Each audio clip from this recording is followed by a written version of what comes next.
La semaine de prévention du suicide 2025 suit son cours jusqu'au 8 février. Une campagne qui sera marquée spécialement sur le thème de l'importance de la prévention. James Langlois, où en sommes-nous au Québec avec cette réalité qui nous fait perdre encore 3 concitoyens par jour?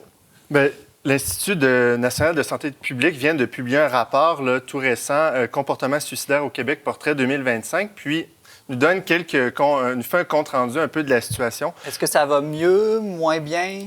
Bien, sous certains aspects, oui, sous d'autres, non.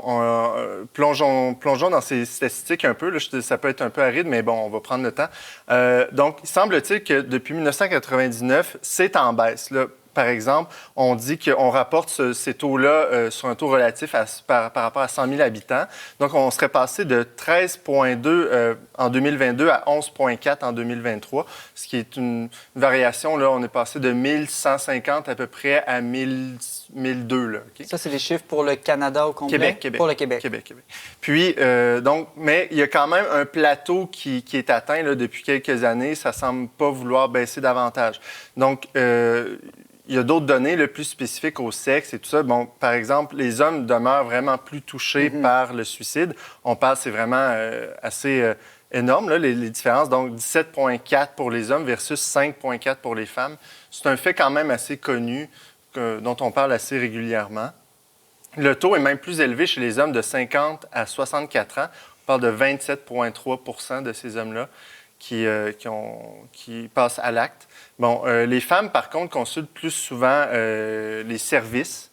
Donc, globalement, bon, il y a certains bémols qu'on peut mettre. Là. Évidemment, ramener des chiffres en nombre relatif comme ça pose des questions. Parce que si on pense, par exemple, à la population qui augmente, on reçoit aussi au Québec des populations africaines, du Maghreb, tout ça. On sait que c'est des populations qui... de manière générale, c'est reconnu que le taux de suicide est très bas dans ces pays-là. Donc, peut-être que ça peut venir jouer un peu sur ces chiffres.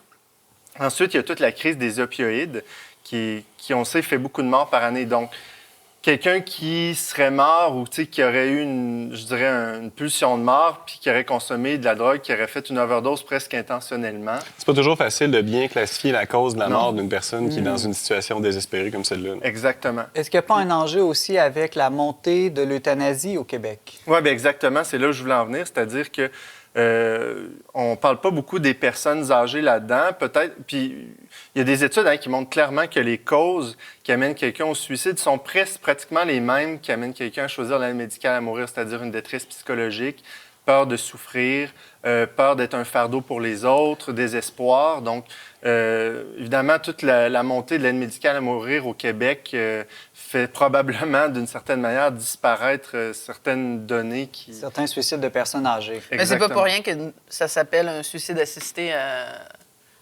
ailleurs, là. Mais voilà. Ça s'appelait comme ça. Ça, c'est un angle mort dont les... Donc, on ne crie pas victoire trop vite. Il y a une légère amélioration, mais il faut continuer à lutter contre le suicide. Mais après ça, ce qui vient obscurcir un peu le tableau aussi, c'est que le portrait chez les jeunes filles est plutôt alarmant parce qu'en 2022, il y a 9 filles de 10 à 14 ans qui se sont suicidées, puis c'est un taux qui est supérieur aux années précédentes. Bon, là, c'est quand même un chiffre insuffisant, vous allez me dire, c'est pas un grand bassin, mais il y a quand même une augmentation marquée dans cette tranche d'âge des hospitalisations suite à une tentative de suicide. Par exemple, chez les 10 à 14 ans, le taux d'hospitalisation a triplé de 2010 à 2023. Donc, qu'est-ce qui se passe chez les jeunes filles de cet âge-là? Bien, on parle beaucoup de la pression, de l'anxiété de performance. L'image corporelle. L'image corporelle, les réseaux sociaux, tout ça. Donc ça, c'est quand même un aspect plus noir qui vient un peu balancer peut-être l'envie qu'on aurait de se réjouir. Le suicide, c'est un sujet délicat, difficile, tragique même. Qu'est-ce qui peut concrètement nous aider à la prévention du suicide? Bien, justement, le slogan de cette année, c'est « Mieux vaut prévenir que mourir ». C'est quand même un slogan un peu étonnant, qui peut sonner presque macabre, mais vraiment, on tente de mettre l'accent sur le besoin de prévenir et d'aider les gens qui sont dans l'entourage à faire des actes pour intervenir auprès de leurs proches, puis de ne pas avoir peur d'en parler avec eux, puis de l'aborder même de front si c'est nécessaire.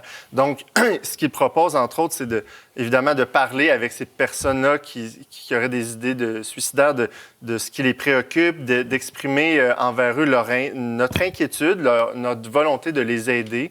Ensuite, de leur poser des questions assez directes sur leurs intentions, puis d'essayer de vérifier le niveau de danger, là.